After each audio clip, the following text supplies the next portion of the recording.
S K super TMT, the long life TMT. ಬೆಂಗಳೂರಿನ ಚಿಕ್ಕಪೇಟೆಯಲ್ಲಿ ಅಗ್ನಿ ಅವಘಡವೊಂದು ಸಂಭವಿಸಿದೆ. ಇದ್ದಕ್ಕಿದ್ದ ಹಾಗೆ ಕಾಣಿಸಿಕೊಂಡಂತಹ ಬೆಂಕಿ 20ಕ್ಕೂ ಹೆಚ್ಚು ಅಂಗಡಿಗಳನ್ನು ಸುಟ್ಟು ಭಸ್ಮ ಮಾಡಿದೆ.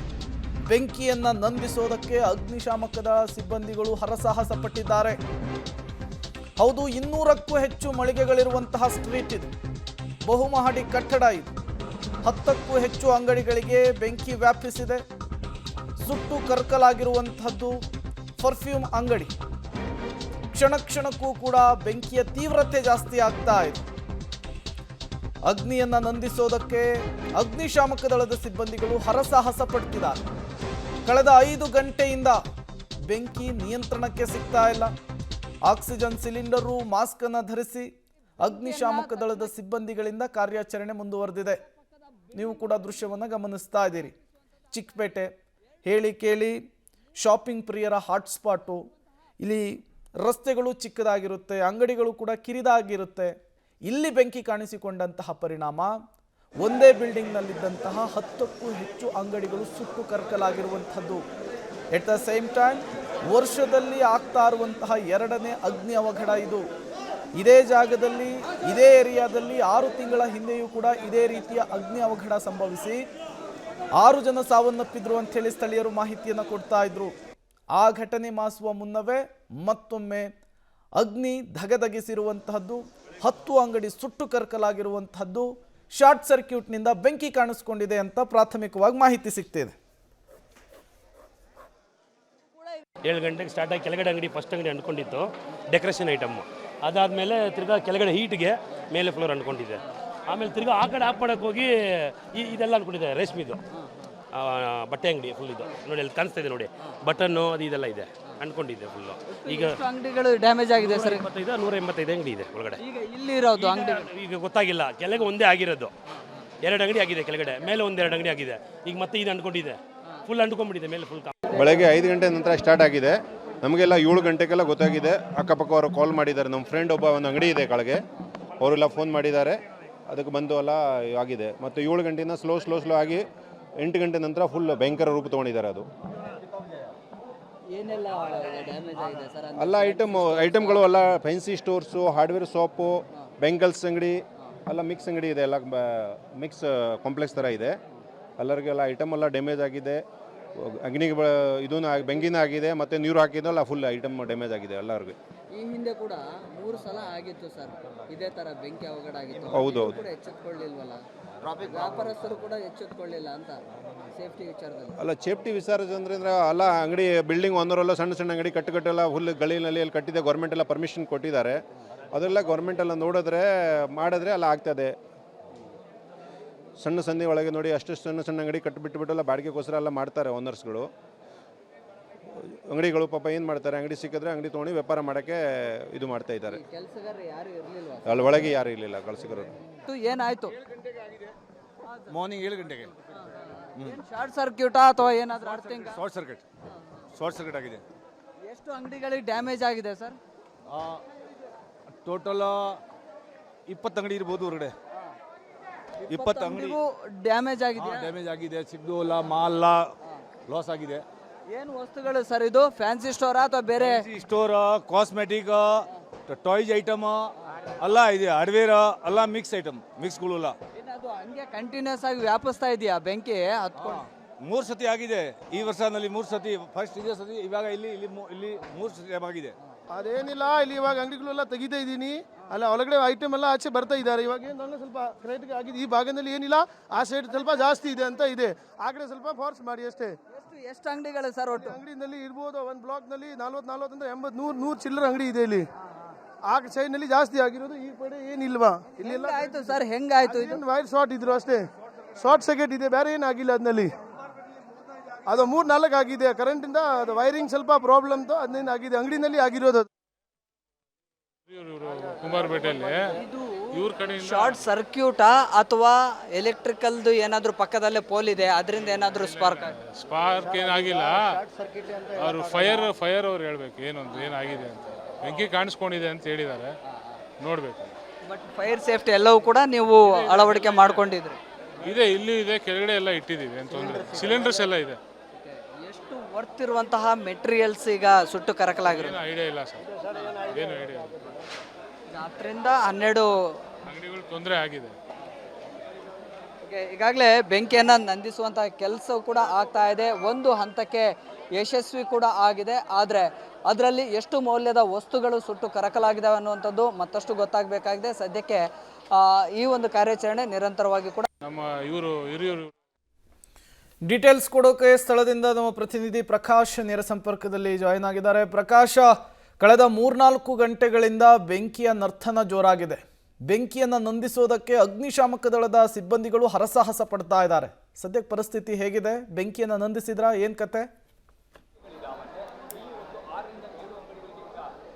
ಸದ್ಯಕ್ಕೆ ಸುಮಾರು 8ರಿಂದ 10 ಅಂಗಡಿಗಳು ಕಂಪ್ಲೀಟ್ ಆಗಿ ಸುಟ್ಟು ಕರಕಲಾಗಿದ್ದಾವೆ. ಆದರೆ ಒಳಭಾಗದ ಅಂಗಡಿಗಳಿಗೂ ಕೂಡ ಮತ್ತಷ್ಟು ಬೆಂಕಿ ವ್ಯಾಪಿಸಿದೆ. ಒಳಗಡೆ ಹೋಗೋದಕ್ಕೆ ಆಗ್ತಾ ಇಲ್ಲ. ಆದರೆ ಹೊರಗಡೆ ಎಂಟ್ರಿ ಆಗುವಂತಹ ಈ ಶಾಪ್ಗಳೇನಿದಾವಲ್ಲ ಅಲ್ಲಿ ಮಾತ್ರ ಈಗ ಬೆಂಕಿಯನ್ನು ನಂದಿಸುವಂಥದ್ರಲ್ಲಿ ಸಿಬ್ಬಂದಿಗಳು ಯಶಸ್ವಿಯಾಗಿದ್ದಾರೆ. ಆದರೆ ಒಳಗಡೆ ಹೆಚ್ಚಿನ ಪ್ರಮಾಣದಲ್ಲಿ ಬೆಂಕಿ ಹೊತ್ಕೊಂಡಿದೆ. ಆದರೆ ಅಲ್ಲಿ ಆ ಭಾಗಕ್ಕೆ ಹೋಗೋದಕ್ಕೆ ಆಗ್ತಾ ಇಲ್ಲ. ಸೊ ಹೀಗಾಗಿ ಒಂದು ಬದಿಯಿಂದ ಆಕ್ಸಿಜನ್ ಸಿಲಿಂಡರ್ಗಳು ಮತ್ತು ಮಾಸ್ಕ್ಗಳನ್ನು ಧರಿಸ್ಕೊಂಡು ನೇರವಾಗಿ ಒಳಭಾಗದಿಂದ ಹೋಗೋದಕ್ಕೆ ಮತ್ತು ಅಲ್ಲಿ ಬೆಂಕಿಯನ್ನು ನಂದಿಸೋದಕ್ಕೆ ಪ್ರಯತ್ನವನ್ನು ಕೂಡ ಮಾಡ್ತಾ ಇದ್ದಾರೆ.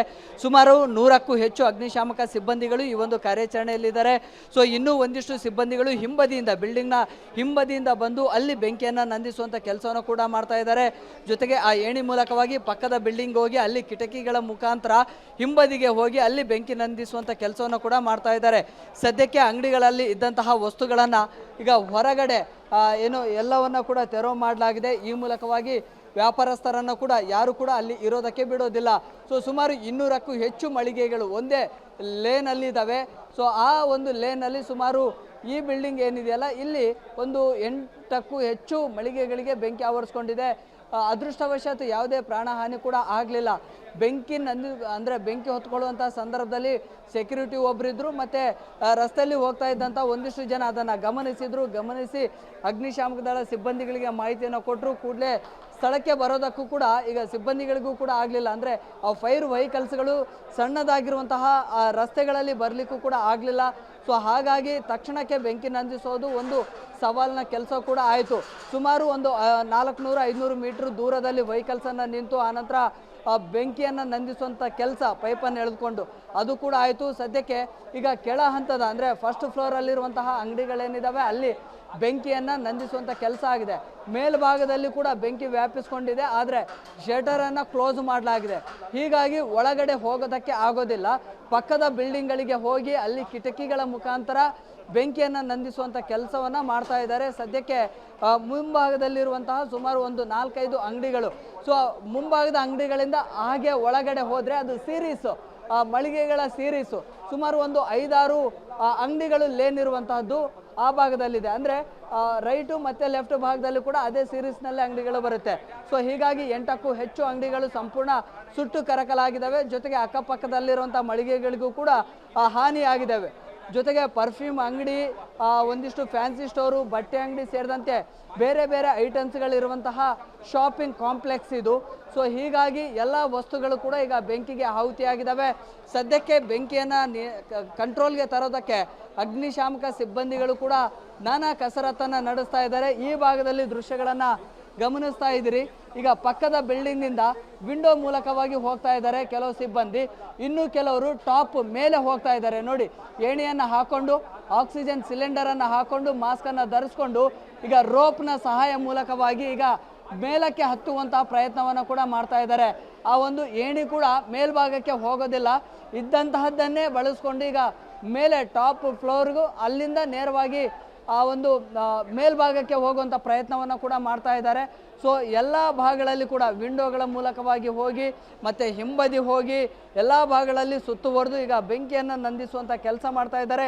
ಸದ್ಯಕ್ಕೆ ಕೊಂಚ ಮಟ್ಟಿಗೆ ಬೆಂಕಿಯನ್ನು ನಂದಿಸೋದ್ರಲ್ಲಿ ಈಗ ಸಿಬ್ಬಂದಿಗಳು ಕೂಡ ಸಕ್ಸಸ್ ಆಗಿದ್ದಾರೆ. ಮತ್ತಷ್ಟು ಹೆಚ್ಚುವರಿ ಅಗ್ನಿಶಾಮಕ ಸಿಬ್ಬಂದಿಗಳು ಕೂಡ ಘಟನಾ ಸ್ಥಳಕ್ಕೆ ಬರ್ತಾ ಇದ್ದಾರೆ. ಸೊ ಕಂಪ್ಲೀಟ್ ಒಂದು ಹತೋಟಿಗೆ ತೆಗೆದುಕೊಳ್ಳುವಂಥ ಪ್ರಯತ್ನವನ್ನು ಕೂಡ ಈಗ ಅಗ್ನಿಶಾಮಕ ಸಿಬ್ಬಂದಿಗಳು ಮಾಡ್ತಾ ಇದ್ದಾರೆ. ಪ್ರಕಾಶ್, ಈ ರೀತಿಯ ಅವಘಡಗಳನ್ನು ತಪ್ಪಿಸೋದಕ್ಕಂತೂ ಸಾಧ್ಯ ಇಲ್ಲ. ಅಂದರೆ ಶಾರ್ಟ್ ಸರ್ಕ್ಯೂಟ್ ಆಗಿ ಬೆಂಕಿ ಕಾಣಿಸ್ಕೊಳ್ಳೋದು, ಅಂಗಡಿ ಹೊತ್ತಿ ಉರಿಯೋದು, ಬಟ್ ಚಿಕ್ಕಪೇಟೆಯಲ್ಲಿ ಇದೇ ಜಾಗದಲ್ಲಿ 6 ತಿಂಗಳ ಹಿಂದೆ ಕೂಡ ಇದೇ ರೀತಿಯ ಘಟನೆ ನಡೆದಿತ್ತಂತೆ. ಸಾವು ನೋವುಗಳಾಗಿತ್ತು ಅಂಥೇಳಿ ಸ್ಥಳೀಯರೇ ಮಾಹಿತಿಯನ್ನು ಕೊಡ್ತಾ ಇದ್ರು. ಈ ರೀತಿಯ ಅವಘಡಗಳಿಗೆ, ದುರಂತಗಳಿಗೆ ಯಾರು ಹೊಣೆ ಅಂಥೇಳಿ? ಇದರ ನೇರ ಹೊಣೆ ಇಲ್ಲಿನ ಒಂದಿಷ್ಟು ರಾಜಕೀಯ ಮುಖಂಡರುಗಳ ಹಿಂಬಾಲಕರೇ ನೇರ ಹೊಣೆ. ಯಾಕೆ ಆಗ್ತಾರೆ ಅವರು ಅಂದರೆ, ಸಿಬ್ಬಂದಿಗಳು GBAನ ಅಧಿಕಾರಿಗಳು ಇಲ್ಲಿ ಬಂದು ದಾಳಿಯನ್ನು ನಡೆಸಿ ಇಲ್ಲಿ ಕಮರ್ಷಿಯಲ್ ಸ್ಪೇಸ್ಗಳನ್ನು ಅಂದರೆ ರೂಲ್ಸ್ಗಳನ್ನು ಬೇಕ್ ಮಾಡಿದಂತಹ ಅಂಗಡಿ ಮಳಿಗೆಗಳಿಗೆ ದಂಡವನ್ನು ಹಾಕುವಂಥ ಸಂದರ್ಭದಲ್ಲಿ ರಾಜಕೀಯ ಮುಖಂಡರುಗಳ ಹಿಂಬಾಲಕರು ಬಂದು ಅವರಿಗೆ ಹೆದರಿಸುವಂಥದ್ದು ಅಥವಾ ಇನ್ಫ್ಲುಯೆನ್ಸ್ ಮಾಡಿಸುವಂಥದ್ದು, ಅಥವಾ ಅವ್ರಿಗೆ ಸಂಬಂಧಪಟ್ಟಂಥ ಶಾಸಕರುಗಳಿಂದ ಕಾಲ್ ಮಾಡಿಸುವಂಥದ್ದು ಅದೆಲ್ಲವನ್ನು ಕೂಡ ಮಾಡ್ತಾಯಿದ್ರು. ಹೀಗಾಗಿ ಅಧಿಕಾರಿಗಳು ಕೂಡ ಒಂದು ರೀತಿಯಲ್ಲಿ ಅಸಹಾಯಕತೆ. ಈಗಲೂ ಕೂಡ GBA ಇಂಜಿನಿಯರ್ಗಳು ಮತ್ತು ಫೈರ್ ಸೇಫ್ಟಿ ಸಿಬ್ಬಂದಿಗಳು ಕೂಡ ಬಂದಿದ್ದರು. ಅವರು ಕೂಡ ಹೇಳುವಂಥದ್ದು ಅಸಹಾಯಕತೆಯನ್ನು ತೋಡ್ಕೊಳ್ತಾ ಇದ್ದಾರೆ. ಸುಮಾರು ಸಲ ಅವ್ರಿಗೆ ನೋಟಿಸ್ ಕೊಡೋದಕ್ಕೆ ಬಂದಾಗ ಬೇರೆ ಬೇರೆದವ್ರ ಕಡೆಯಿಂದ ಇನ್ಫ್ಲುಯೆನ್ಸ್ ಮಾಡಿಸಿ ಕಾಲ್ ಮಾಡಿಸುವಂಥದ್ದು, ಇಲ್ಲಿಂದ ವಾಪಸ್ ಕಳಿಸುವಂಥದ್ದು ಅದೆಲ್ಲವನ್ನು ಕೂಡ ಮಾಡ್ತಾರೆ. ಹೀಗಾಗಿ ರೂಲ್ಸ್ಗಳನ್ನು ಪಾಲನೆ ಮಾಡ್ತಾ ಇಲ್ಲ. ಅವ್ರಿಗೆ ಕಠಿಣ ಕ್ರಮ ಆದರೆ ಈ ರೀತಿಯ ಅವಘಡಗಳು ಆಗ್ತಾ ಇರಲಿಲ್ಲ. ಅವ್ರಿಗೆ ಶಿಕ್ಷೆ ವಿಧಿಸಲಿಕ್ಕೆ ಅಥವಾ ನೋಟಿಸ್ ಕೊಡೋದಕ್ಕೆ ಕ್ರಮ ಕೈಗೊಳ್ಳಲಿಕ್ಕೆ ಬಂದರೆ ನಮ್ಮನ್ನೇ ಇಲ್ಲಿಂದ ಕಳಿಸ್ಕೊಡ್ತಾರೆ. ಹೀಗಾಗಿ ಪದೇ ಪದೇ ಈ ರೀತಿಯ ದುರಂತಗಳು ರಿಪೀಟ್ ಆಗ್ತಾ ಇದೆ ಅನ್ನುವಂಥದ್ದನ್ನು ಅಧಿಕಾರಿಗಳು ಕೂಡ ಅಸಹಾಯಕತೆಯನ್ನು ವ್ಯಕ್ತಪಡಿಸ್ತಾ ಇದ್ರು. ಜೊತೆಗೆ ಸುಮಾರು ಸಲ ಅಂದರೆ ಇದೇ ಏರಿಯಾದ ಅಕ್ಕಪಕ್ಕದಲ್ಲೇ ಈ ಕಾಂಪ್ಲೆಕ್ಸ್ ಇದೆಯಲ್ಲ, ಅಕ್ಕಪಕ್ಕದಲ್ಲೇ ಸುಮಾರು ಒಂದು 3-4 ಇನ್ಸಿಡೆಂಟ್ಗಳು ಕೂಡ ಆಗಿದ್ದಾವೆ. 4 ಜನ ಅಗ್ನಿ ಅವಘಡದಲ್ಲಿ ಮೃತಪಟ್ಟಿದ್ರು. ಹಾಗಿದ್ರೂ ಕೂಡ ಸುರಕ್ಷತೆಯನ್ನು ಬಿಲ್ಡಿಂಗ್ನ ಮಾಲೀಕರು ಪಾಲಿಸ್ತಾ ಇಲ್ಲ ಅನ್ನುವಂಥದ್ದು ಸ್ಪಷ್ಟವಾಗಿ ಗೊತ್ತಾಗ್ತಾ ಇದೆ. ಓಕೆ, ಥ್ಯಾಂಕ್ ಯು ಪ್ರಕಾಶ್ ತಮ್ಮೆಲ್ಲ ಮಾಹಿತಿಗಾಗಿ. ಈ ಅಗ್ನಿ ಅವಘಡ ಸಂಭವಿಸಿರುವಂತಹದ್ದು ಪದೇ ಪದೇ ಇದೇ ಜಾಗದಲ್ಲಿಯೇ ಅಗ್ನಿ ಅವಘಡಗಳು ಸಂಭವಿಸ್ತಾ ಇದೆ. ಇದಕ್ಕೆ ಮಾಲೀಕರ ಸೇಫ್ಟಿ ಮೆಜರ್ಮೆಂಟ್ಸ್ ಇಲ್ಲದೆ ಇರುವಂಥದ್ದು ಕೂಡ ಕಾರಣ ಅನ್ನೋದು ಗೊತ್ತಾಗ್ತಾ ಇದೆ. ಅದರ ಜೊತೆಗೆ ಎಲ್ಲಾದರೂ ಹಗಲು ಹೊತ್ತಲ್ಲಿ 8-9 ಗಂಟೆ ಅಷ್ಟೊತ್ತಲ್ಲಿ ಈ ಘಟನೆ ಆಗಿಬಿಟ್ಟಿದ್ರೆ ದೊಡ್ಡ ಅನಾಹುತ ಆಗೋದಿತ್ತು. ಬೆಳಗ್ಗಿನ ಜಾವ ಆಗಿರೋದ್ರಿಂದ ಯಾವುದೇ ಪ್ರಾಣಹಾನಿ ಸಂಭವಿಸಿಲ್ಲ. ಹೇಳಿ ಕೇಳಿ ಚಿಕ್ಕಪೇಟೆ ತುಂಬ ಕ್ರೌಡು ಮತ್ತು ರಶ್ ಇರುವಂತಹ ಜಾಗ, ಅಲ್ಲಿ ಅಗ್ನಿ ಅವಘಡ ಸಂಭವಿಸಿದೆ.